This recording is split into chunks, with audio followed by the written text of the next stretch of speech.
We have shit for fucking poor people. Who buys our shit? People are fucking I don't buy products barely anymore. It's not healthy. Now that I know what the in it. What you just heard is allegedly a recording of Campbell's vice president, Scott Bally. And you haven't even heard the worst part of this recording. Even in a can of soup, I look at it, meat, bioengineered meat. I don't want to eat a piece of chicken that came from a 3D printer. They couldn't think for themselves. I'm like, you dumb fuck. Now remember, that was just a small piece of a much longer recording. Those allegations are now at the center of a lawsuit claiming the company's vice president went on an hour-long tirade attacking the company's products and employees before taking aim at its customers. And the former employee recorded it all. Now, some people will tell you that's just one guy going nuts, but that's just a lie. What we have here is someone on the inside saying the quiet part out loud. Of course, I don't think he thought this was ever going to come out because most of the time, this kind of knowledge stays hidden in boardrooms. But what he's saying is something we've known for a while now. I mean, we know the FDA doesn't really keep track of a lot of what goes into meat-related products. So I've been to Kroger, I've been to Target, I've been to Walmart, I've been to Aldi, Food Lion, Piggly Wiggly, Whole Foods, and Fresh Thyme.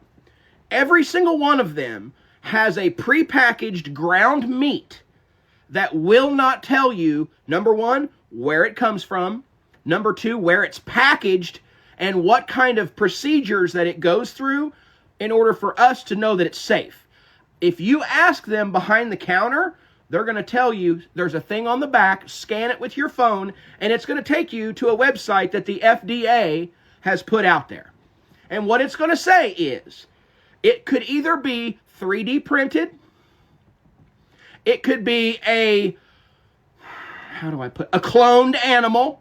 Let's just put it out there. If that's a problem, well, TikTok, you need to check the FDA website because it says it could be. Folks, God, I gotta be careful. Let's just say this.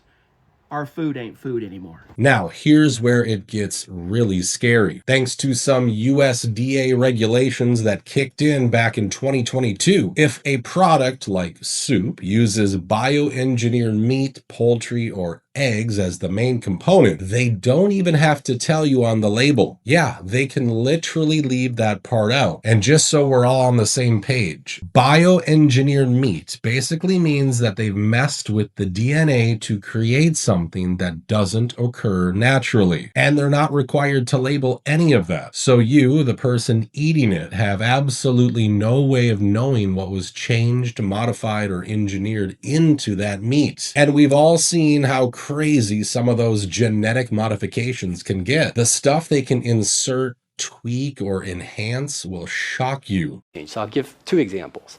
So one is that people eat too much meat, right? And if they were to cut down on their consumption on meat, then they would it would actually really help the planet. So possibly we can use human engineering to make it the case that we're intolerant to certain kinds of meat, to certain kinds of bovine proteins. And there's actually analogs of this in life. There's this thing called the Lone Star tick, where if it bites you, you'll become allergic to meat. Now, a VP of a multi-billion-dollar food corporation openly admits that he won't even eat their own soup because he also doesn't know what kind of bioengineered crap is going into it. But that hasn't stopped them from pumping out over 1 billion cans a year and just raking in profits like it's a victory parade. That's not just concerning, that's downright evil. They're literally feeding us God knows what and then laughing about it behind closed doors like it's some kind of twisted inside joke. And nobody is holding these people accountable. I'm here at Aldi,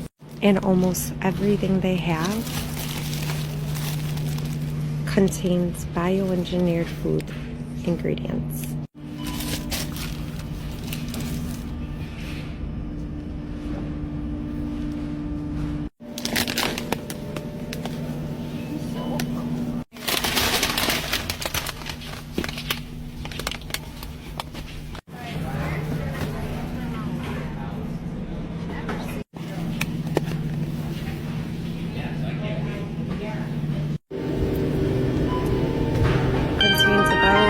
our food ingredients.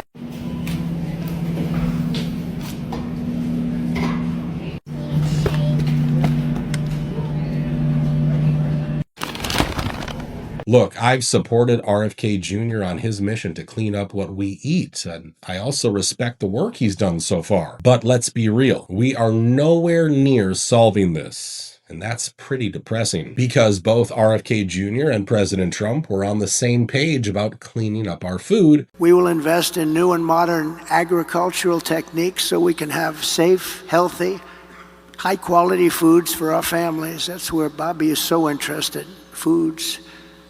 He says we're putting a lot of bad foods in our body.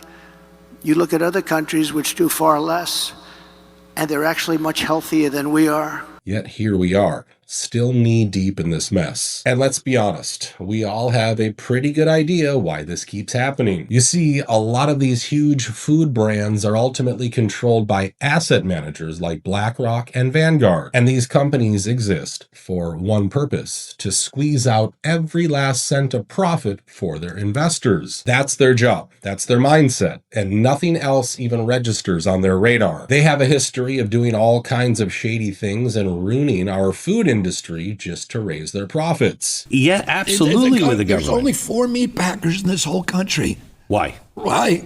Because, the first thing I'm going to do is file antitrust against them because they're all owned by BlackRock. And they're squeezing the ranchers, and they're squeezing the consumers, and they're making all the money and shifting the money upward. It's completely illegal, and they're getting away with it because they have political control. Now, next up, we gotta talk about Erika Kirk. I'm sure you remember she caught a ton of heat for that one clip with JD Vance.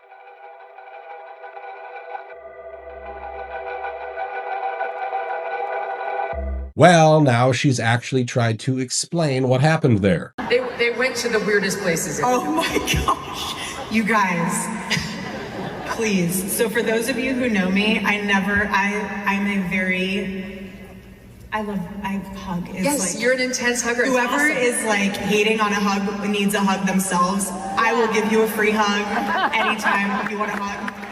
My love language is touch, if you will, but seriously, that hug. So I will give you a play-by-play. I'm walking, they just played the emotional video.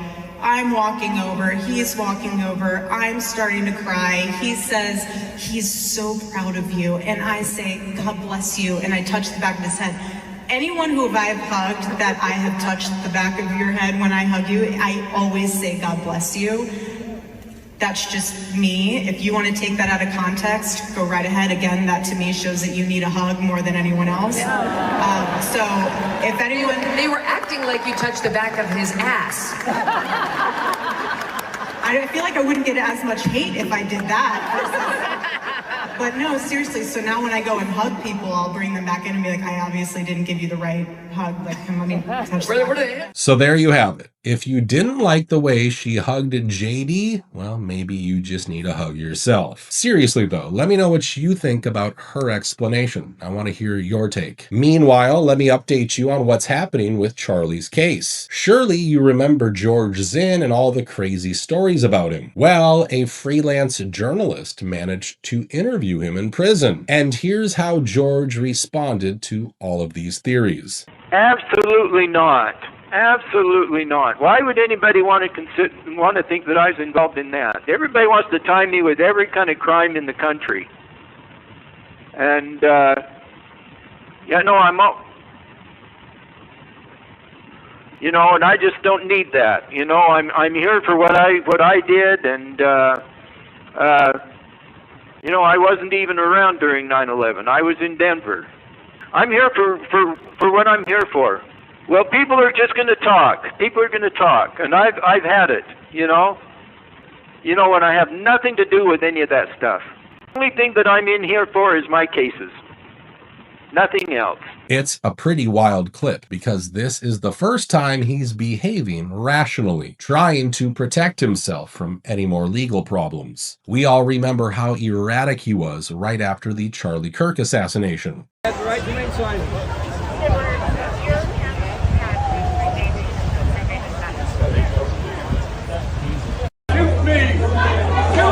Was that you? We don't if it's him or not. How dare you! How dare you! How dare you! How dare you! How dare you! How dare you! He's such a monster! What a monster! Such a monster!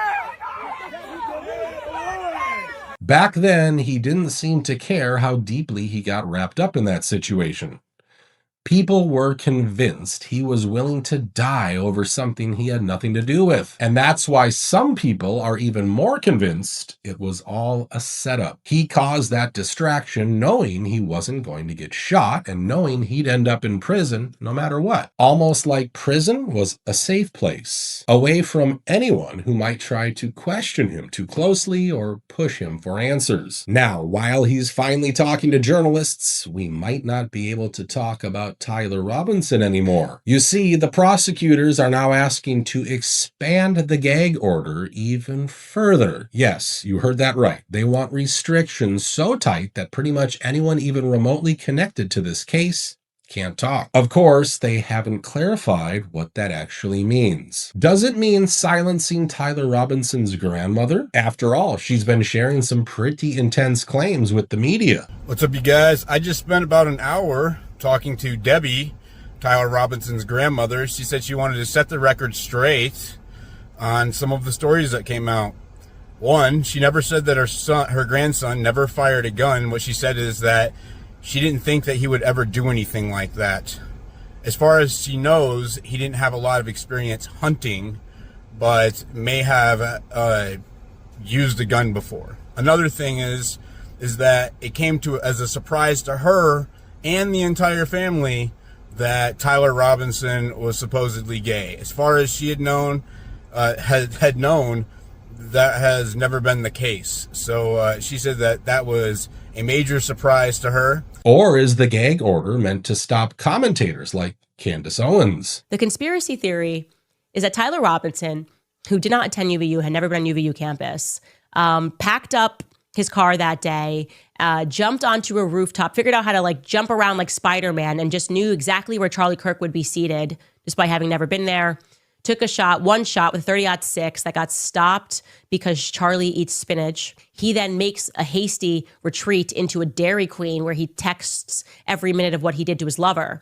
And then despite going home to his lover, he decides the next day to still text his lover more about his dad. Yeah, that makes sense. Yeah, he's home, but they're still texting more because that's what you should do as opposed to just talking to him face to face. And what's really interesting is that only the local media outlets are covering this aggressively. They're the ones sounding the alarm, trying to push back against this expanded gag order before it becomes official. And while the prosecutors in Utah are letting Charlie's supporters down, things aren't looking any better at the federal level. This is big. We have learned that the Justice Department's case against former FBI Director Jim Comey and the New York Attorney General have both been dismissed. Your reaction to the cases being dropped into that specific message? Sure, we'll be taking all available legal action, including an immediate appeal, to hold Letitia James and James Comey accountable for their unlawful conduct. Yeah, James Comey walks away untouched, just like P. Diddy, who was being legally prosecuted by his daughter. Now, of course, people are furious because James Comey had become public enemy number one for millions of people who voted for the president. So for Comey to think that we, the American people, are so stupid as to think that he, as a former FBI director, former prosecutor, and someone who clearly pays attention to what's going on, would believe his lie that he didn't know what this actually was calling for. The dangerousness of this, Jesse, cannot be underestimated. But really, are we even surprised? Pam Bondi has repeatedly failed to hold any of these high-profile figures accountable. Time after time, it's the same outcome. And instead of owning up to any of these failures, they just deflect. Meanwhile, James Comey gets to release his victory speech, which is basically a slap for anyone who ever called him out. I'm grateful that the court ended the case against me, which was a prosecution based on malevolence and incompetence, and a reflection of what the Department of Justice has become under Donald Trump, which is heartbreaking. But I was also inspired by the example of the career people who refuse to be part of this travesty. It cost some of them their jobs, which is painful, but it preserved their integrity, which is beyond price.